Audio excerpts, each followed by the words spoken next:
ಬಂದನು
ಯುಗೆ ಯುಗೆ ಎಂಬ ಮಾತಿನಂತೆ ಈ ದ್ವಾಪರಾಯುಗದಲ್ಲಿ ಕೃಷ್ಣನಾಗಿ ಅವತರಿಸಿ ಅಣ್ಣ ಬಲಭದ್ರನ ಜೊತೆಗೂಡಿ ದ್ವಾರಕೆಯಲ್ಲಿ ಸಾಮ್ರಾಜ್ಯವನ್ನ ಸ್ಥಾಪಿಸಿ ಸುಖದಿಂದ ರಾಜ್ಯಭಾರವನ್ನ ನಡೆಸಿರ್ತಕ್ಕಂತ ಈ ಸಂದರ್ಭದಲ್ಲಿ ಈ ಕೃಷ್ಣನ ಮೇಲೆ ಒಂದು ಅಪವಾದವನ್ನು ಬಂದು ಕುಳಿತಿತ್ತಲ್ಲ.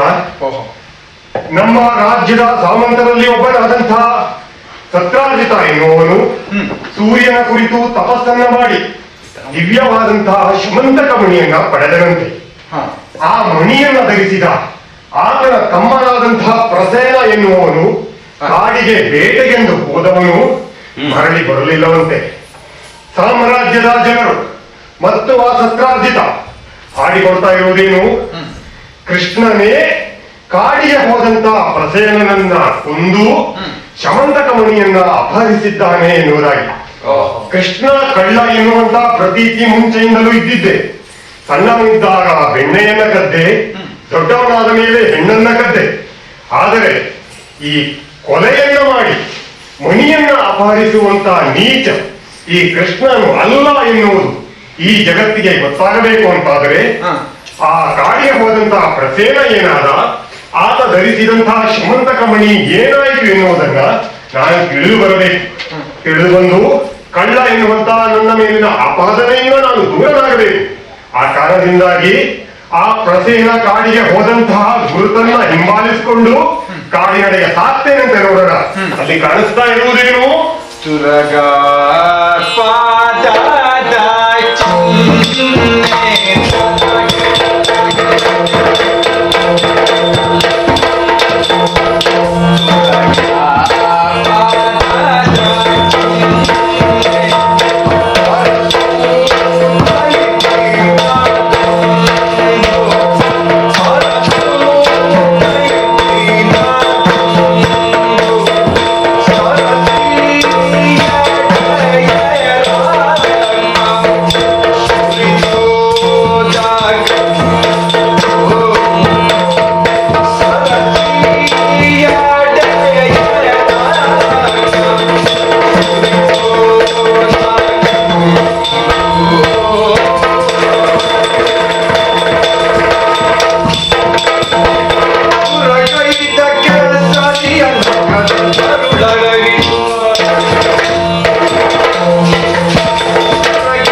ಹೆಜ್ಜೆಯ ಗುರುತನ್ನ ಹಿಂಬಾಲಿಸಿಕೊಂಡು ಕಾಡಿನ ಮಧ್ಯಭಾಗಕ್ಕೆ ಬಂದಂತಹ ನಾನು ಈ ಸರೋವರದ ಬಳಿ ಕಂಡಿರ್ತಕ್ಕಂತಹ ಭೀಕರವಾದಂತಹ ದೃಶ್ಯವೇನು? ಪ್ರಸೇನನ ದೇಹ ಛಿದ್ರವಾಗಿ ಬಿದ್ದಿದೆ. ಆತನು ಜೊತೆಗೆ ಮೇಲೇರಿ ಬಂದಂತಹ ಆ ಕುದುರೆಯೂ ಸಹಿತ ಮರಣ ಹೊಂದಿದೆ. ಪ್ರಸೇನನ ಕೊರಳಲ್ಲಿ ಇರಬೇಕಾದಂತಹ ಆ ಶವಂತಕ ಮಣಿ ಕಾಣೆಯಾಗಿದೆ. ಇಲ್ಲಿನ ಹೆಜ್ಜೆಯ ಜಾಡುಗಳನ್ನ ಗುರುತುಗಳನ್ನ ನೋಡಿದರೆ ಪ್ರಸೇನನಿಗೂ ಒಂದು ಸಿಂಹಕ್ಕೂ ಹೋರಾಟವಾಗಿ ಪ್ರಸೇನ ಮಡಿದಿರುವಂತೆ ತೋರ್ತಾ ಇದೆ. ಆ ಸಿಂಹದ ಹೆಜ್ಜೆಯ ಗುರುತನ್ನ ಹಿಂಬಾಲಿಸಿಕೊಂಡು ಇನ್ನೂ ಮುಂದಕ್ಕೆ ಬಂದು ನೋಡ್ತೇನೆ. ಸಿಂಹವು ಸಹಿತ ಮರಣ ಹೊಂದಿದೆ. ಆ ಸಿಂಹದ ಬಾಯಲ್ಲೂ ಶವಂತಕ ಮಣಿ ಇಲ್ಲ. ಹೆಜ್ಜೆಯ ಗುರುತುಗಳನ್ನ ನೋಡಿದರೆ ಒಂದು ಸಿಂಹಕ್ಕೂ ಮತ್ತೊಂದು ಕರಡಿಗೂ ಹೋರಾಟವಾಗಿ ಸಿಂಹವು ಮಡಿದಿರುವಂತೆ ತೋರ್ತಾ ಇದೆ. ಆ ಕರಡಿಯ ಹೆಜ್ಜೆಯ ಗುರುತುಗಳನ್ನ ಹಿಂಬಾಲಿಸಿಕೊಂಡು ಈ ಗುಹೆಯ ಬಳಿ ಬಂದಿದ್ದೇನೆ. ಗುಹೆಯ ಬಳಿ ಬಂದು ನೋಡ್ತೇನೆ, ಎಂಥ ಅದ್ಭುತವಾದಂತಹ ದೃಶ್ಯ. ಗುಹೆಯ ಬಾಗಿಲ ಬಳಿಯಲ್ಲಿ ಈ ಕಗ್ಗತ್ತಲ ಕಾಡಿನ ನಡುವೆ ಬೆಳದಿಂಗಳು ಸೂಸಿದಂತೆ ಸುಂದರವಾದಂತಹ ಯುವತಿಯೋರ್ಗಳು ಹಗಲಗನಸನ್ನ ಕಾಣಿಸ್ತಾ ಕುಳಿತಿದ್ದಾರೆ. ಅವಳ ಕೊರಳಲ್ಲಿ ಶಮಂತಕ ಮಣಿ ರಾರಾಜಿಸ್ತಾ ಇದೆ. ಈ ಯುವತಿ ಯಾರು? ಅವಳ ಕೊರಳಲ್ಲಿ ಶಮಂತಕ ಮಣಿ ಹೇಗೆ ಬಂದಿತು? ಈ ಗುಹೆಯ ಒಳಗೆ ಹೋದಂತಹ ಜೀವಿ ಯಾವುದು? ಅದಕ್ಕೂ ಮತ್ತು ಈ ಶಮಂತಕ ಮಣಿಗೂ ಸಂಬಂಧ ಏನು ಎನ್ನುವುದು ಅರ್ಥವಾಗಬೇಕು ಅಂತಾದ್ರೆ ಗುಹೆಗೆ ಒಳಗೆ ಹೋದಂತಹ ಆ ಪ್ರಾಣಿ ಹೊರಗೆ ಬರಬೇಕು. ಹೊರಗಿದ್ದಂತ ನಾನು ಒಂದು ಸ್ವಲ್ಪ ಗದ್ದಲವನ್ನು ಮಾಡಿ ನೋಡ್ತೇನೆ. ನನ್ನ ಕೈಲಿ ಇರ್ತಕ್ಕಂತಹ ಪಾಂಚಜನ್ಯ ಶಂಖವನ್ನ ಜೋರಾಗಿ ಊರಿ ನೋಡ್ತೇನೆ, ಯಾರು ಬರ್ತಾರೆ.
ಈ ನಿತಾಂತವಾದ ಕಾಡಿನಲ್ಲಿರುವ ವನ ಪ್ರದೇಶವನ್ನ ಸರ್ವ ಸ್ವತಂತ್ರರಾಗಿ ಪ್ರವೇಶಿಸಿ ನನ್ನ ಕವಿಯ ಮುಂದೆ ಬಂದು ನಿಂತು ಸಿಂಹನ ಶಂಖನಾದವನ್ನು ಮಾಡಿ ನನ್ನ ಮುದ್ದು ಮಗಳನ್ನು ಬೆದರಿಸಿದೆಯಲ್ಲ. ನಿನ್ನ ಮಗಳ ಅವಳು? ಹೌದು.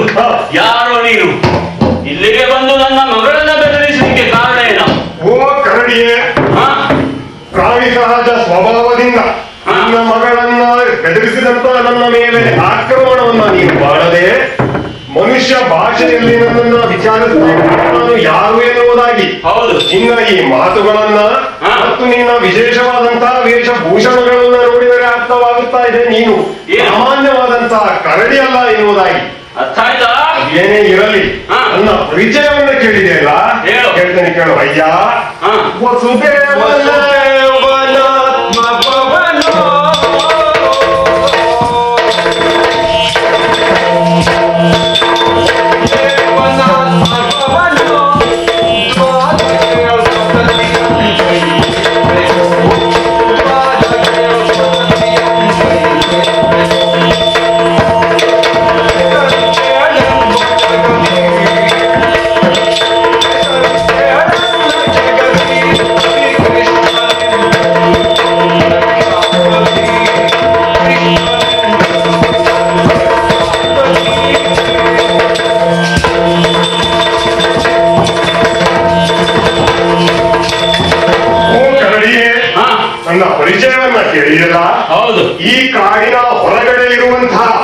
ದ್ವಾರಕಾ ನಗರಿಯಲ್ಲಿ ನಾನು ನೆಲೆಸಿರುವಾತ.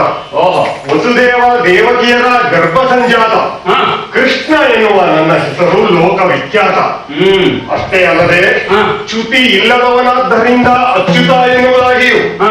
ವಸುದೇವನ ಮಗನಾದ್ದರಿಂದ ವಾಸುದೇವ ಎನ್ನುವುದಾಗಿಯೂ, ಗೋವುಗಳನ್ನ ಪಾಲಿಸುವನಾದ್ದರಿಂದ ಗೋಪಾಲ ಎನ್ನುವುದಾಗಿಯೂ ನನ್ನ ಕರೆಯುತ್ತಾರೆ. ಓಹೋ, ನೀನು ಗೋಪಾಲಕ. ಹೌದು. ದನಗಳನ್ನು ಹುಡುಕಿಕೊಂಡು ಈ ಕಡೆ ಬಂದಿರಬೇಕು. ಅದರಲ್ಲಿಯೂ ಶಂಖನಾದವನ್ನು ಮಾಡಿ ದನಗಳನ್ನು ಕರೆಯುವುದು ನಿಮ್ಮ ಕಡೆಯ ವಿಶಿಷ್ಟತೆ ಅಂತ ಕಾಣಿಸ್ತಾ ಇದೆ. ಒಂದು ಕಾಲದಲ್ಲಿ ದನ ಕಾಯುವ ಉದ್ಯೋಗವನ್ನು ಮಾಡಿದವನೇ ನಾನು. ಆದ್ರೆ ನಾನು ಇಲ್ಲಿಗೆ ಬಂದದ್ದು ದನವನ್ನು ಹುಡುಕಿ ಅಲ್ಲ. ನಿನ್ನ ಮಗಳ ಕೊರಳಲ್ಲಿ ಇರ್ತಕ್ಕಂತಹ ಮಣಿ ದಿವ್ಯವಾದಂತಹ ಶ್ರಮಂತಕ ಮಣಿ. ಅದು ನಮ್ಮ ರಾಜ್ಯದ ಸಾಮ್ರಾಟರಲ್ಲಿ ಒಬ್ಬನಾದಂತಹ ಸಾವಂತರಲ್ಲಿ ಒಬ್ಬನಾದಂತಹ ಕತ್ರಾಜಿತ ಎನ್ನುವನಿಗೆ ಸೇರಿದ್ದು. ಅದನ್ನ ಧರಿಸಿ ಕಾಡಿ ಬಂದಂತಹ ಆತನ ತಮ್ಮ ಪ್ರಸೇನ ಆ ಮಣಿಯನ್ನ ಕಳೆದುಕೊಂಡ. ಅದನ್ನ ಅಪಹರಿಸಿದವ ನಾನು ಎನ್ನುವುದಾಗಿ ಆಪಾದನೆ ನನ್ನ ಮೇಲಿದೆ. ಅದನ್ನ ಹುಡುಕಿಕೊಂಡು ನಾನು ಈವರೆಗೆ ಬಂದೆ. ಆದ್ದರಿಂದ ಓ ಕರಡಿಗೆ, ನೀನು ಯಾರು, ಎಲ್ಲಿಂದ ಈ ಶಮಂತಕ ಮಣಿ ನಿನ್ನ ಬಳಿ ಸೇರಿತು ಅದನ್ನು ನಾನು ಕೇಳುವುದೂ ಇಲ್ಲ. ಆ ಮಣಿ ನಿನ್ನದಲ್ಲ ಎನ್ನುವುದಂತೂ ಸ್ಪಷ್ಟ. ಆದ್ದರಿಂದ ಆ ಮಣಿಯನ್ನು ನನಗೆ ಕೊಡು, ತೆಗೆದುಕೊಂಡು ನಾನು ದ್ವಾರಕೆಗೆ ಹೋಗ್ತೇನೆ. ಏನಂದ್ರೆ ವಿಹಿತದಿಂದ ನಿನಗೆ ಮಣಿಯನ್ನು ಕೊಡಬೇಕು.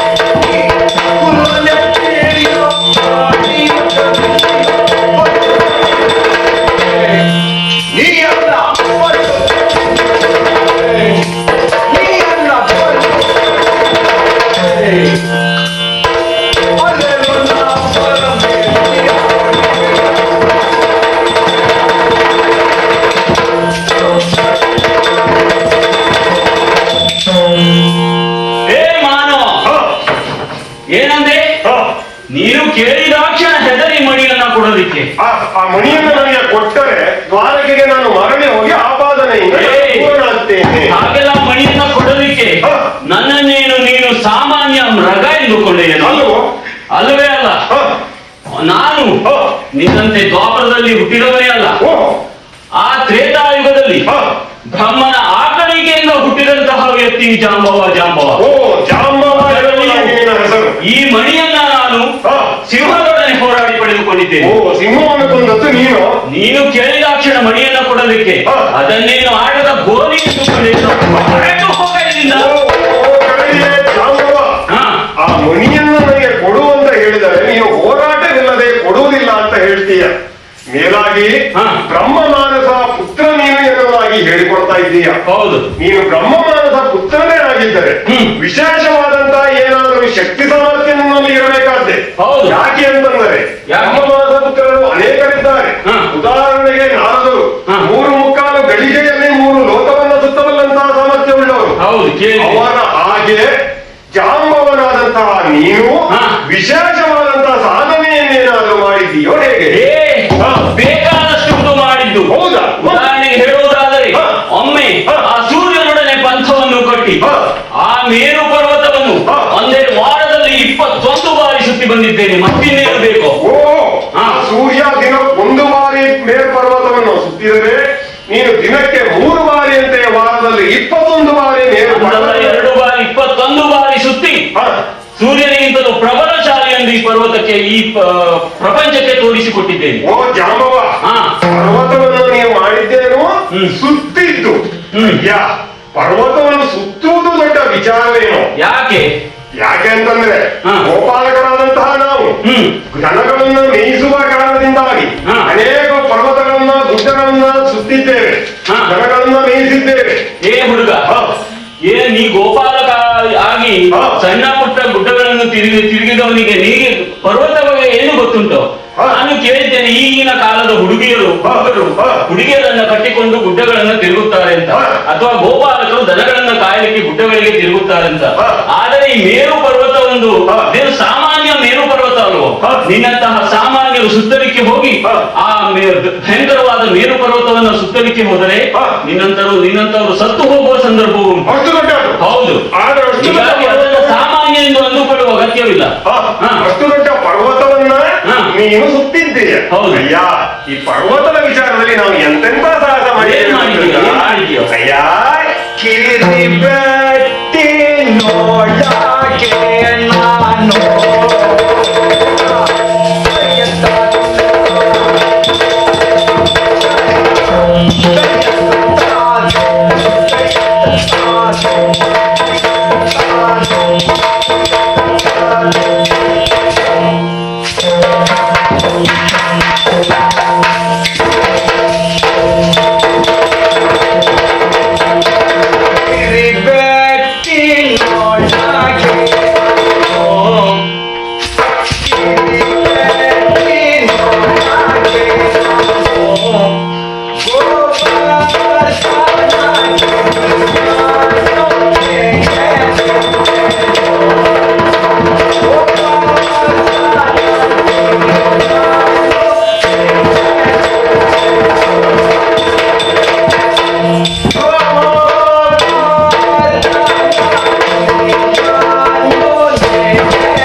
ನೀನು ಕೊಟ್ಟ ಉದಾಹರಣೆ ಏನು? ನಾನು ಮೇರು ಪರ್ವತವನ್ನ 21 ಬಾರಿ ಒಂದೇ ವಾರದಲ್ಲಿ ಸುತ್ತಿ ಬಂದಿದ್ದೇನೆ. ಒಂದು ವಾರದಲ್ಲಿ 21 ಬಾರಿ ಸುತ್ತುವುದು ಒಂದು ದೊಡ್ಡ ವಿಚಾರ.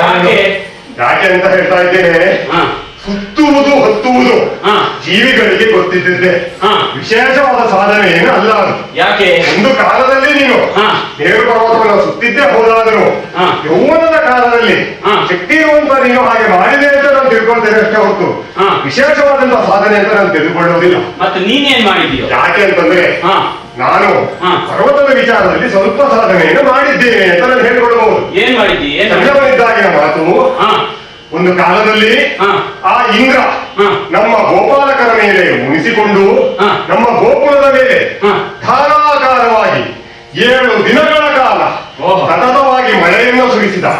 ಆ ಮಳೆಯಿಂದ ಉಂಟಾದ ಪ್ರವಾಹದಿಂದ ನಮ್ಮ ಗೋವುಗಳು ಮತ್ತು ಗೋಪಾಲಕರು ಪ್ರವಾಹದಿಂದ ಸಂಕಷ್ಟಕ್ಕೀಡಾದರು.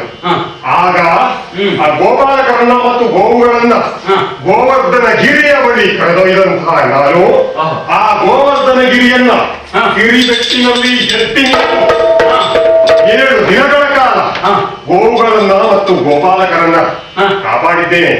ನೀನು ಹಾಗೆ ಹೇಳಿದೆಯಲ್ಲ, ದನ ಕಾಯುವವನು ನಾನು ಅಂತ. ನಾನು ದನಗಳನ್ನ ಕಾಯುವವನು ಹೌದು, ದನಗಳನ್ನ ಕಾಯುವವನು ಹೌದು. ಆದ್ದರಿಂದ ಪರ್ವತವನ್ನ ಸುತ್ತುವುದು ಹತ್ತುವುದು ನಮ್ಮದು ದೊಡ್ಡ ವಿಚಾರವೇ ಅಲ್ಲ. ನೀನು ಪರ್ವತವನ್ನ ಎತ್ತಿದ ವಿಚಾರ ಏನಾದ್ರೆ ಇದು ಹೇಳು. ಏ ಹುಡುಗ, ಕಿರುವೆಟ್ಟಿನಿಂದ ಕಟ್ಟಿಯನ್ನು ಎತ್ತಲಿಕ್ಕೆ ಆಗೋದಿಲ್ಲ, ಭಾರಿಯಾದಂತ ಪರ್ವತವನ್ನೇ ಕಿತ್ತಿದ್ದೀಯ ಅಂತ ಕೇಳ್ಕೊಳ್ತಾ ಇದ್ದೀಯ. ನನ್ನ ನೋಡಿದ್ರೆ ನಂಬಿಕೆ ನಾವು ಅದರಲ್ಲ ನಂಬುವವರು ಅಲ್ಲ, ಆದ್ರೆ ಕೇಳ್ತಾ ಇದೆಯಲ್ಲ ನಾನು ಗಿರಿಯನ್ನು ಕೆತ್ತಿದ್ದುಂಟೆ ಅಂತ ಉಂಟಯ್ಯ.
ಕೇಳಿದೆಯಲ್ಲ ಗೊತ್ತಿಲ್ಲ. ನೀನು ಏನಾದರೂ ಪರ್ವತವನ್ನು ಎತ್ತಿದ ವಿಚಾರ ಏನಾದರೂ ಇದ್ದರೆ ಹೇಳು.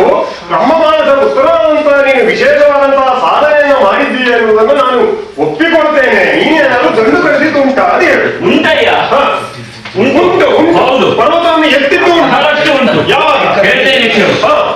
ಆ ತ್ರೇತಾಯುಗದಲ್ಲಿ ಮರ್ಯಾದ ಪುರುಷೋತ್ತಮ ರಘುರಾಮಚಂದ್ರನು ಸೀತಾ ರಕ್ಷಣೆಗಾಗಿ ಮತ್ತು ರಾವಣ ಸಂಹಾರಕ್ಕಾಗಿ ಇಲ್ಲಿಂದ ಲಂಕೆಗೆ ಸಮುದ್ರಕ್ಕೆ ಸೇತುವೆಯನ್ನು ಕಟ್ಟಲು ಮುಂದಾದ. ಈ ಕಥೆಯನ್ನು ನೀನು ಕೇಳಿರಲೇಬೇಕು. ಸ್ವಲ್ಪ ಕೇಳಿದ್ದೆ. ನಿನ್ನ ತಾತಂದಿರು ನಿನಗೆ ಬಹಳಷ್ಟು ಪುರಾಣದ ಕಥೆಗಳನ್ನು ಹೇಳಿರಲೇಬೇಕು. ಸ್ವಲ್ಪ ಹೇಳಿದ. ಆದರೆ ನನ್ನ ಕಥೆಯನ್ನು ಮಾತ್ರ ಕೇಳಿರ್ಲಿಕ್ಕಿಲ್ಲ. ಯಾಕೆಂದ್ರೆ ನಾವು ಕಥೆಗಳನ್ನ ಹೇಳ್ತಾ ತಿರುಗಾಡುವವರಲ್ಲ.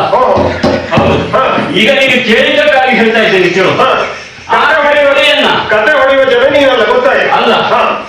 ಆ ಸೇತುವೆಯನ್ನ ಶರಗಳಿಂದ ಕಟ್ಟುವ ಹಾಗಿರ್ಲಿಕ್ಕಿಲ್ಲ. ಯಾಕೆಂದ್ರೆ ಅದರ ಮೇಲೆ ಕೋಟಿ ಕೋಟಿ ವಾನರರ ಸೈನ್ಯ ದಾಟಿ ಹೋಗಬೇಕಾಗಿತ್ತು. ಅಂತಹ ಸುಭದ್ರ ಸೇತುವೆಯನ್ನ ಕಲ್ಲುಗಳಿಂದಲೂ ಮರಗಳಿಂದಲೂ ಗುಡ್ಡಗಳಿಂದಲೂ ಪರ್ವತಗಳಿಂದಲೂ ಕಟ್ಟಬೇಕಾಗಿತ್ತು. ಆ ಸಮಯದಲ್ಲಿ ಅನೇಕ ಕಪಿವೀರರು ಸಣ್ಣ ಪುಟ್ಟ ಗುಡ್ಡಗಳನ್ನ ಕಲ್ಲುಗಳನ್ನ ಮರಗಳನ್ನ ಹೊತ್ತು ತಂದಿದ್ದಾರೆ. ನನಗೂ ರಾಮ ಸೇವೆಯನ್ನು ಮಾಡಬೇಕೆಂಬ ಉತ್ಸಾಹ. ಆದರೆ ನಾನು ಮಾಡಿದ್ದೇನು ಅಂತಿಂತ ಪರ್ವತವಲ್ಲೋ, ಹೋಗಿದ್ದೇನೆ ನೇರವಾಗಿ ಕೈಲಾಸ ಪರ್ವತದ ತಪ್ಪಲಿಗೆ. ಆ ರಜತಗಿರಿಯ ಬುಡಕ್ಕೆ ಕೈ ಹಾಕಿ ಎತ್ತಿ ಬಿಟ್ಟಿದ್ದೇನೆ. ಆ ಸಮಯದಲ್ಲಿ ಭಯಭೀತನಾಗಿ ಓಡೋಡಿ ಬಂದಿದ್ದಾನೆ. ಓಡೋಡಿ ಬಂದವ ಸಾಮಾನ್ಯದವನಲ್ಲ. ತಾಂಡವ ನೃತ್ಯ ಮಾಡಿ 3 ಲೋಕವನ್ನೇ ನಡುಗಿಸಿದ ಆ ನಟೇಶ ಕೋಲಾಹಲ ವಿಷವನ್ನೇ ಕುಡಿದು ದಕ್ಕಿಸಿಕೊಂಡಂತಹ ನೀಲಕಂಠ ಗಂಗೆಯನ್ನ ಜಟೆಯಲ್ಲಿ ಧರಿಸಿ ಭೂಮಿಯನ್ನ ರಕ್ಷಿಸಿದ ಆ ಗಂಗಾಧರ ದಯಕಾರಕ ಪರಮಶಿವ ಅವನೇ ಭಯಭೀತನಾಗಿ ಓಡೋಡಿ ಬಂದು ನನ್ನಲ್ಲಿ ವಿನಂತಿಸಿಕೊಂಡಿದ್ದಾನೆ. ಅಯ್ಯ, ಈ ಕೈಲಾಸ ಪರ್ವತವನ್ನು ಕೀಳಬೇಡಯ್ಯ, ಲೋಕಕ್ಕೆ ಅಹಿತವಾದೀತು ಅಂತ. ಹೀಗಾಗಿ ಆ ಪರ್ವತವನ್ನು ಸ್ವಸ್ಥಾನದಲ್ಲಿರಿಸಿ ಮರಳಿ ಬಂದಿದ್ದೇನೆ. ಇಂತಹ ಕಠಿಣವಾದ ಘಟನೆಯನ್ನು ನೀನಿರುವವರೆಗೂ ಕೇಳಿರ್ಲಿಕ್ಕಿಲ್ಲ, ನೋಡಿರ್ಲಿಕ್ಕಿಲ್ಲ. ಅಂತಹ ಪರಶಿವನ ಮುಂದೆ ನೀನಲ್ಲಿಯ ನರಹುಳು ಹೆಚ್ಚಿಗೆ ಏನಾದರೂ ಅಧಿಕ ಪ್ರಸಂಗತನ ಮಾಡಿದರೆ ಹೊರಗೆ ಮುಖ್ಯ ನೀವು ಹೇಳಿದೆಲ್ಲ, ಆ ರಜತಗಿರಿಯನ್ನ ಎತ್ತಿ ಆ ಪರಮೇಶ್ವರನನ್ನ ಹೆದರಿಸಿದವ ನೀನು ಎನ್ನುವುದಾಗಿ ಒಂದು ಕಥೆಯನ್ನು ನಾನು ಕೇಳಿದ್ದೇನೆ. ಏನು? ಆ ರಾವಣನು ರಜತಗಿರಿಯ ಬುಡಕ್ಕೆ ಕೈ ಹಾಕಿ ಅದನ್ನ ಎತ್ತರಿಕೆ ಹೋಗಿ ತನ್ನ 20 ಕೈಗಳನ್ನ ಪರ್ವತದ ಕೆಳಗೆ ಸಿಕ್ಕಿ ಹಾಕಿಸಿಕೊಂಡಿದ್ದನು. ಮತ್ತೆ ನೀನು ಪರ್ವತವನ್ನ ಎತ್ತಿದೆ ಅಂತ ಆದ್ರೆ, ಆ ಈಶ್ವರನನ್ನ ಹೆದರಿಸಿದೆ ಅಂತ ಆದ್ರೆ, ನೀನು ವೀರ ಎನ್ನುವುದನ್ನ ನಾನು ಒಪ್ಪುತ್ತೇನೆ. ಮಾಡಿದ್ದೆ ಹೌದಾ? ಆದರೆ ಜಾಂಬವ, ನಾವು ಇಲ್ಲಿ ಈಗ ಇರುವುದು ನಮ್ಮಿಬ್ಬರ ವೀರತನವನ್ನ ಶೌರ್ಯವನ್ನ ತೂಕ ಮಾಡುವುದಕ್ಕಲ್ಲ. ಮತ್ತೆ ನಾನು ಬಂದಿರುವುದು ಶಮಂತಕ ಮಣಿಯನ್ನ ತೆಗೆದುಕೊಳ್ಳುವುದಕ್ಕೆ. ಆ ಮಣಿಯನ್ನ ನೀನು ಕೊಟ್ಟರೆ ನಾನು ಮತ್ತೆ ಮೊದಲು ಮಾತಾಡದೆ ಮರಳಿ ಹೋಗ್ತೇನೆ ದ್ವಾರಕೆಗೆ. ನೀನು ಕೊಡಲಿಲ್ಲ ಅಂತ ಆದ್ರೆ ನಾನು ಹೇಳಿದಲ್ಲ, ನಾನು ಸಾಮಾನ್ಯ ವ್ಯಕ್ತಿ ಅಲ್ಲ. ನನಗೆ ಮುಂಚೆನೇ ಹೇಳಿದ್ದೇನೆ, ನಾನು ಯಾವುದೋ ಪ್ರಾಣಿ ಒಡೆದು ತೆಗೆದುಕೊಳ್ಳಬಾರದು ಎನ್ನುವ ಒಂದು ಕಾರಣದಿಂದಾಗಿ ನಿಮ್ಮನ್ನು ಗೌರವಪೂರ್ವಕವಾಗಿ ನಾನು ಕೇಳ್ತಾ ಇದ್ದೇನೆ ಅಷ್ಟೇ ಹೊರತು ಮತ್ತೆ ಬೇರೆ ಯಾವ ಕಾರಣ ನಮ್ಮ ಯಾವುದೊಂದು ದೌರ್ಬಲ್ಯ ಅಂತ ನೀನು ತಿಳಿದುಕೊಳ್ಳುವುದು ಬೇಡ. ಗೊತ್ತಾಯ್ತು? ಈಗ ನೀನು ಹೇಳ್ತಾ ಇರೋದು ಶಮಂತಕ ಮಣಿಯನ್ನು ಕೊಡದೆ ಹೋದರೆ ನೀನು ಯುದ್ಧ ಮಾಡ್ತೀಯ. ಮಲ್ಲ ಯುದ್ಧವನ್ನ ಮಾಡುವುದು ನಿನ್ನಲ್ಲಿ ಅನಿವಾರ್ಯ. ಹುಡುಗ, ನಿನಗಿಂತಲೂ ಹಿರಿಯನಾದಂತ ನಾನು ನಿನಗೆ ಒಂದು ಕಿವಿ ಮಾತು ಹೇಳುವುದು ನನ್ನ ಕರ್ತವ್ಯ. ಇಲ್ಬಾರ ನೋಡು, ನೀನು ಒಬ್ಬ ಮೀಸೆ ಬರೆಯುತ್ತಿರುವ ಸುಂದರವಾದ ತರುಣ. ಇದು ಎಷ್ಟೊಂದು ತರುಣಿಯನ್ನು ನಿನಗಾಗಿ ಕಾಯ್ತಾ ಇರಬೇಕು. ಬಹಳ ಇರಬಹುದು. ನಿನಗೆ ಮದುವೆ ಆಗಬೇಕು, ಮಕ್ಕಳಾಗಬೇಕು, ಮೊಮ್ಮಕ್ಕಳಾಗಬೇಕು. ಹೌದಲ್ವಾ? ಇದೆಲ್ಲ ಆಸೆ ನೀ ನೆರವೇರ್ಬೇಕಂತ ಇದ್ರೆ ಈ ಮಣಿಯ ಆಸೆಯನ್ನು ಬಿಟ್ಟು ಹೊರಟು ಹೋಗ. ನಿನ್ನ ಮಾತಿನಲ್ಲ, ಹಿರಿಯರಾದ ನಿನ್ನ ಮಾತಿನಲ್ಲೇ ಹೇಳುವುದಾದರೆ ನಾನು ಮದುವೆ ಆಗಬೇಕು, ಮಕ್ಕಳನ್ನ ಕಾಣಬೇಕು, ಎಲ್ಲದೂ ಹೌದು. ಈಗ ಊರಿಗೆ ನಾನು ಮರಳಿ ಹೋದರೆ ಎಲ್ಲಾ ಸರಿ ಇದ್ದವರಿಗೆ ಈಗಿನ ಕಾಲದಲ್ಲಿ ಹೆಣ್ಣು ಕೊಡುವುದಿಲ್ಲವಂತೆ. ಕಳ್ಳ ಎನ್ನುವಂತ ಆಪಾದನೆ ಇದ್ದ ನನಗೆ ಯಾರು ಹೆಣ್ಣು ಕೊಡುವ ಒಂದು ಸಾಧ್ಯತೆ ಇಲ್ಲ. ಆ ಒಂದು ಆಪಾದನೆಯನ್ನು ನಾನು ತೊಳೆದುಕೊಳ್ಳಬೇಕು ಅಂತ ಆದ್ರೆ ಶಮಂತಕ ಮಣಿಯನ್ನು ತೆಗೆದುಕೊಂಡು ನಾನು ಮರಳಿ ಹೋಗಬೇಕು. ಕೃಷ್ಣ, ನಿನಗೆ ಯಾರು ಹೆಣ್ಣನ್ನ ಕೊಡದಿದ್ದರೆ ಅದು ನಿನ್ನ ಪ್ರಾರಬ್ಧ. ಆದರೆ ಈ ಶಮಂತಕ ಮಣಿಯನ್ನು ಮಾತ್ರ ಕೊಡಲಿಕ್ಕಿಲ್ಲ. ನಿನ್ನನ್ನ ಕೊಂದೇನು, ತುರಿದೇನು. ನಾನು ಹೇಳ್ತಾ ಇದ್ದೇನೆ, ನಾನು ನಮ್ಮ ಮನೆ ನಾಯಿಯನ್ನು ಹೊಡೆದವನಲ್ಲ. ನಾನು ಪ್ರಾಣಿ ಹಿಂಸೆಯನ್ನು ನಾನು ಮಾಡುವುದಿಲ್ಲ. ಈಗ ನೀನು ಮಣಿ ಕೊಡುವುದಿಲ್ಲ ಅಂತ ಆದ್ರೆ ನಾನು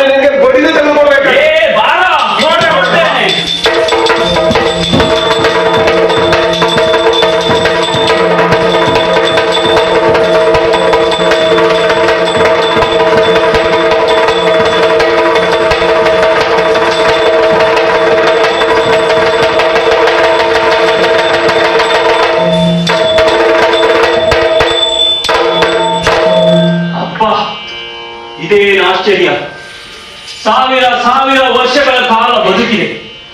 ವ್ಯಕ್ತಿಗಳ ಒಡನಾಟ ಲಕ್ಷ ಲಕ್ಷ ಆಯಿತು. ಆದರೆ ಅನೇಕ ಸಂದರ್ಭಗಳಲ್ಲಿ ಅನೇಕ ರಕ್ಕಸರೊಡನೆ ದುಷ್ಟರೊಡನೆ ಹೋರಾಡಿದ್ದೇನೆ. ಎಂದು ಇಂತಹ ವಿಫಲತೆಯನ್ನು ಮಾತ್ರ ಕಂಡವನಲ್ಲ ಈ ಜಾಂಬವ. ಆದರೆ ಇಂದು ಓರ್ವ ಮಾನವ ನನ್ನಂತಹ ಬಲಿಷ್ಠ ಚೇತನವನ್ನು ಹೀಗೆ ಗಾಯಗೊಳಿಸಿ ಪ್ರಪಾತಕ್ಕೆ ತಳ್ಳಿದ್ದಾನೆಂದರೆ ಈತ ಸಾಮಾನ್ಯದವನಾಗಲಿಕ್ಕಿಲ್ಲ. ಯಾವುದೋ ಅಸಾಮಾನ್ಯ ಶಕ್ತಿ, ಯಾವುದೋ ದಿವ್ಯ ಶಕ್ತಿಯುಳ್ಳ ದೇವೋತ್ತಮನೇ ಇರಬೇಕು. ಹೌದು, ಅಯ್ಯ ಮಹನೀಯ, ಓ ಜಾಂಬವ, ನನ್ನಂತಹ ಬಲಿಷ್ಠ ಚೇತನವನ್ನು ಹೀಗೆ ಧರೆಗುರುಳಿಸಿದ ಮಾತ್ರಕ್ಕೆ ಅರ್ಥೈಸಿಕೊಂಡಿದ್ದೇನೆ. ನೀನೇನು ಸಾಮಾನ್ಯ ಮಾನವನಲ್ಲ, ಮಾನವತ್ವದಿಂದ ಮೇಲಾದ ಮಾಧವ, ಯಾವುದೋ ದಿವ್ಯ ಶಕ್ತಿಯುಳ್ಳ ದಿವ್ಯ ಪುರುಷ ಎಂದು ಅರ್ಥೈಸಿಕೊಂಡಿದ್ದೇನೆ. ಆದರೂ ಅದನ್ನ ನಿಜವನ್ನ ನಿನ್ನ ಬಾಯಿಂದಲೇ ಕೇಳಿ ತಿಳಿಯಬೇಕೆಂದು ಇಚ್ಛೆ ಆಗ್ತಾ ಇದೆ. ನೀನು ಯಾರಯ್ಯ ಮಹನೀಯ, ಇಲ್ಲಿಗೆ ಯಾಕೆ ಬಂದೆ? ಓ ಜಾಂಬವ, ನಾನು ಯಾರು ಎನ್ನುವುದನ್ನ ನೀನು ಕೇಳ್ತಾ ಇದ್ದೀಯ. ಹೌದು, ನೀನು ಮನಸ್ಸಿನಲ್ಲಿ ತಿಳಿದಿರುವುದು ಹೌದು, ನಾನು ವಿಶೇಷವಾದಂತಹ ವ್ಯಕ್ತಿ ಎನ್ನುವುದಾಗಿ. ಆ ವಿಶೇಷವಾದಂತಹ ವ್ಯಕ್ತಿ ನಾನು ಯಾರು ಎನ್ನುವುದನ್ನು ನಿನಗೆ ಅರ್ಥವಾಗಬೇಕು ಅಂತ ಆದರೆ ನಿನಗೆ ದಿವ್ಯವಾದಂತಹ ದೃಷ್ಟಿಯನ್ನ ಕೊಡ್ತೇನೆ. ಆ ದಿವ್ಯವಾದಂತಹ ದೃಷ್ಟಿಯಿಂದ ನನ್ನನ್ನ ದಿಟ್ಟಿಸಿ ನೋಡು. ಶರಣು ಎಂತೆನಲಾಗ ಶ್ರೀಹರಿ, ಓ ಶರಣ ಶ್ರೇಷ್ಠನೇ, ಶರಣು ಎಂತೆನಲಾಗ ಶ್ರೀಹರಿ, ಕರುಣೆಯೊಳು ಕ್ಷಮೆಯಾಂತು ಬೇಗದಿ ಧರಿಸಿದನು ಶ್ರೀರಾಮ ರೂಪವನತಿ ವಿಲಾಸದಲ್ಲಿ.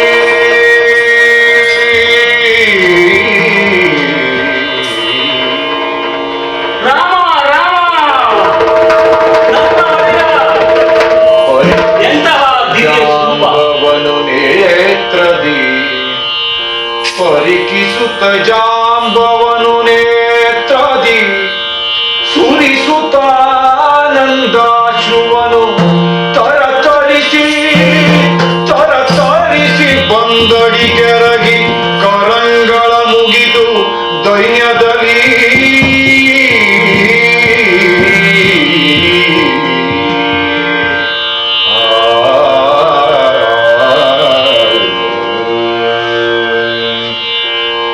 ರಾಮ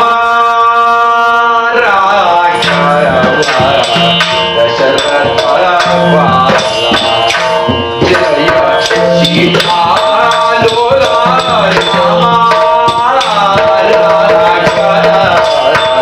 ರಾಮ ಜಯ ಸೀತಾ ಲೋಲಾ ರಾಮ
ಸೌಭಾಗ್ಯ ಸೋಮ ದಶರಥ ನಂದನ ರಾಮ ಸೀತಾರಾಮ ಶರಣು ಶರಣು. ಅರ್ಥವಾಯಿತು ತಂದೆ, ಅರ್ಥವಾಯಿತು. ನೀನೇ ರಾಮ, ನೀನೇ ಶ್ಯಾಮ. ಹೇ ಮಹಾಪ್ರಭು, ಯಾರನ್ನ ನೋಡಬೇಕೆಂದು ಈ ಬಲ್ಲೂಕ ಇಷ್ಟು ಕಾಲ ಜೀವಿಸಿದೆನು, ಯಾರನ್ನ ನನ್ನ ಮನದಲ್ಲಿಟ್ಟು ನನ್ನ ಮಂದಿರದಲ್ಲಿಟ್ಟು ಪೂಜಿಸಿದೆನು, ಈಗ ಆ ಒಡೆಯನೇ ನನ್ನ ಮುಂದೆ ಪ್ರತ್ಯಕ್ಷನಾಗಿತ್ತಿರುವಾಗ ನನಗಾಗುತ್ತಿರುವ ಈ ಮಹದಾನಂದವನ್ನು ಹೇಗೆಂದು ವರ್ಣಿಸಲಿ ಮಹಾಪ್ರಭು. ಹೇ ಶ್ರೀರಾಮಚಂದ್ರ,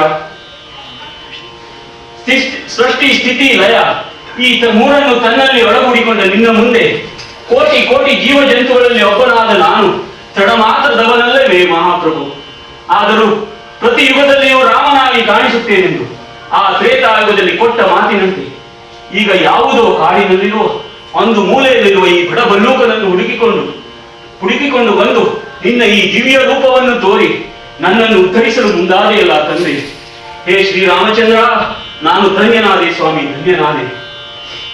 ನಿನ್ನನ್ನ ಎಷ್ಟು ಪ್ರಮಾಣದಲ್ಲಿ ಹೊಗಳಿದರೂ ಸಾಕಾಗಲಾರದು ತಂದೆ. ಶ್ರೀರಾಮಚಂದ್ರನೆಂದರೆ ಸಾಮಾನ್ಯನೇ, ಈ ಭೂಲೋಕದಿಂದ ದೇವಲೋಕಕ್ಕೆ ಇಳಿದು ಬಂದ ಮಹಾವಿಷ್ಣುವಿನ ಅವತಾರ. ತಂದೆಗೆ ಕೊಟ್ಟ ಮಾತಿನಂತೆ ಸಿರಿ ಸಂಪದಗಳಿಂದ ತುಂಬಿದ ರಾಜ್ಯವನ್ನ ತೊರೆದು ಕಾಡನ್ನ ಸೇರಿದ ವೈರಾಗ್ಯ ಮೂರ್ತಿ. ರಾವಣ ವಾಲಿಯಂತಹ ದುಷ್ಟರನ್ನ ಗಮನಿಸಿ ತದ್ವಾರ ಈ ಲೋಕಕ್ಕೆ ಶಾಂತಿಯನ್ನು ತಂದುಕೊಟ್ಟಂತಹ ಲೋಕೋದ್ಧಾರಕ ನೀನು. ಹೇ ಶ್ರೀರಾಮಚಂದ್ರ, ಈ ಸಂದರ್ಭದಲ್ಲಿ ಎಷ್ಟೋ ವರ್ಷಗಳ ಕಾಲದ ನಂತರ ನೋಡಿದ ಈ ದಿವ್ಯ ರೂಪವನ್ನು ನೋಡಿದ ನಾನು ಆನಂದಾತಿರೇಕದಿಂದ ಭಾವೋದ್ರೇಕ ಉಳ್ಳವನಾಗಿದ್ದಾನೆ. ಆ ಕಾರಣಕ್ಕಾಗಿ ನನ್ನ ನಾಲಿಗೆ ಒಣಗುತ್ತಿದೆ ಮಹಾಪ್ರಭು. ಸುರಿಯುತ್ತಿರುವ ಈ ಆನಂದಾಶ್ರುಗಳಿಂದ ನನ್ನ ಕಣ್ಣು ಮಂಜಾಗುತ್ತಿದೆ. ಹೀಗಾಗಿ ಆ ಸುದೀರ್ಘವಾದ ನಿನ್ನ ರಾಮಲೀಲೆಯನ್ನು ಈಗ ನಾನು ಸಂಪೂರ್ಣವಾಗಿ ವರ್ಣಿಸುವಲ್ಲಿ ಅಸಮರ್ಥನಾಗ್ತಾ ಇದ್ದೇನೆ. ಹೇ ಮಹಾಪ್ರಭು, ನನ್ನಿಂದ ಎಂಥ ಅಪರಾಧವಾಗಿ ಹೋಯ್ತಲ್ಲ. ನೀನು ನನ್ನ ಒಡೆಯ ಎಂದರಿಯದೆ ನಿನ್ನಲ್ಲಿ ಕಾದಾಡಿದೆ, ಕ್ರಾಂತಿಕಾರಕ ಮನೋಭಾವದಿಂದ ವರ್ತಿಸಿದೆ. ಅರಿಯದೆ ಮಾಡಿದ ಈ ನನ್ನ ತಪ್ಪನ್ನು ಮನ್ನಿಸು ಮಹಾಪ್ರಭು, ಮನ್ನಿಸು. ಹೇ ಶ್ರೀರಾಮಚಂದ್ರ, ಹೇ ಲೀಲಾಮಯಿ, ಇದೇನಯ್ಯ ನಿನ್ನ ಲೀಲೆ? ಕೃಷ್ಣನಾಗಿ ಬಂದೆ, ರಾಮನಾಗಿ ನಿಂದೆ, ಇದೆಲ್ಲ ಯಾಕೆ ಮಹಾಪ್ರಭು?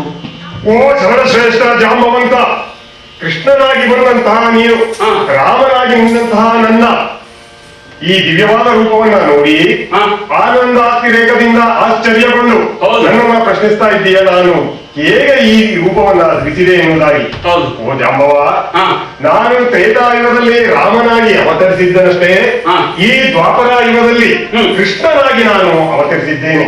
ಅವತಾರ ಮಾತ್ರ ಬೇರೆ, ಉದ್ದೇಶ ಮಾತ್ರ ಒಂದೇ. ದುಷ್ಟ ಶಿಕ್ಷಣ ಮತ್ತು ಶಿಷ್ಟ ರಕ್ಷಣ, ಧರ್ಮ ಸಂಸ್ಥಾಪನೆಯ ಒಂದು ಉದ್ದೇಶದಿಂದ ಯುಗದಲ್ಲಿ ಅವತಾರವನ್ನ ಎತ್ತುವುದು ಸೃಷ್ಟಿಯ ಪಾಲನೆಯಲ್ಲಿ ನಿರತನಾದಂತಹ ಈ ಶ್ರೀಹರಿಯ ಒಂದು ಕರ್ತವ್ಯ ಕೂಡ.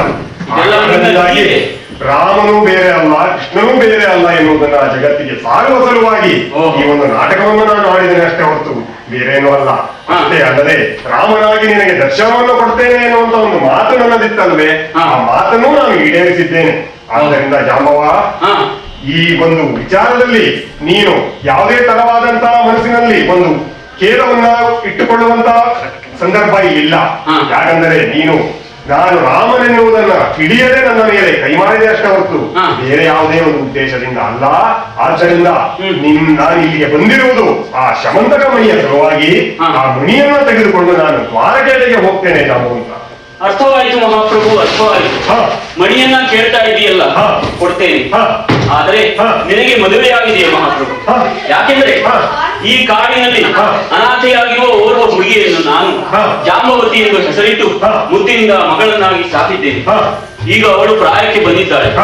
ವರನನ್ನು ಹುಡುಕುತ್ತಿರುವ ಈ ಸಂದರ್ಭದಲ್ಲಿ ಹುಡುಕುತ್ತಿರುವ ಬಳ್ಳಿ ಕಾಲಿ ಎಳೆಯುವುದಂತೆ ನೀನು ನನ್ನ ಮುಂದೆ ಬಂದಿದ್ದೀಯ. ನಿನ್ನಂತಹ ವರ ಅವಳಿಗೆ ಈ ಲೋಕದಲ್ಲಿ ಇನ್ಯಾರು ಸಿಕ್ಕಾರು. ಹೀಗಾಗಿ ನಿನ್ನಲ್ಲಿ ಕಾದಾಡಿ ಸೋತಂತಹ ನಾನು ಆ ಪಾಪದ ಪ್ರಾಯಶ್ಚಿತ್ತಕ್ಕಾಗಿ ಮಣಿಯನ್ನ ಕೊಡ್ತೇನೆ. ಮಣಿಯ ಸಂಗಡ ಮಣಿಯಂತಿರುವ ನನ್ನ ಮಗಳನ್ನು ಧಾರೆ ಎರೆಯುವ ಇಚ್ಛೆಯುಳ್ಳವನಾಗಿದ್ದೇನೆ. ಓ ಜಾಂಬವಂತ, ಉದ್ಧರಿಸಬೇಕು ಮಹಾಪ್ರಭು. ಓ ಜಾಂಬವಂತ, ಇದೇ ಒಂದು ಕೋರಿಕೆಯನ್ನ ನೀನು ಆ ತ್ರೇತಾಯುಗದಲ್ಲೇ ಇಟ್ಟಿದ್ದರೆ ನಾನು ನಿರಾಕರಿಸಬೇಕಾಗಿತ್ತು. ಯಾಕಂದರೆ ತ್ರೇತಾಯುಗದಲ್ಲಿ ನಾನು ಏಕಪತ್ನಿ ವ್ರತಸ್ಥನಾಗಿದ್ದೆ. ಆದರೆ ಈ ದ್ವಾಪರ ಯುಗದಲ್ಲಿ ಏಕಪತ್ನಿ ವ್ರತಸ್ಥ ನಾನಲ್ಲ. ಮದುವೆಯ ವಿಚಾರದಲ್ಲಿ ನಮಗೆ ಮುಕ್ತದ್ವಾರ. ಆ ಕಾರಣದಿಂದಾಗಿ ನಿನ್ನ ಮಗಳಾದಂತಹ ಜಾಂಬವತಿಯನ್ನ ನಾನು ಪರಿಗ್ರಹಿಸುತ್ತೇನೆ. ಅಷ್ಟೇ ಅಲ್ಲದೆ ಶಮಂತಕಮಣಿಯನ್ನ ಮತ್ತು ನಾರಿಮಣಿಯನ್ನ ತೆಗೆದುಕೊಂಡು ದ್ವಾರಕೆಯಡೆಗೆ ಸಾಕ್ತೇನೆ. ಆಯ್ತು ಮಹಾಪ್ರಭು, ನನ್ನ ಪೂಜಾತಿಥ್ಯವನ್ನು ಸ್ವೀಕರಿಸಿ ನಂತರ ಹೋದರಾಯಿತು. ಖಂಡಿತ. ಹೀಗೆ ಬನ್ನಿ ಮಹಾಪ್ರಭು, ಹೀಗೆ ಬನ್ನಿ. ಮಂಗಳಂ ಮಂಗಳಂ जय मंगलम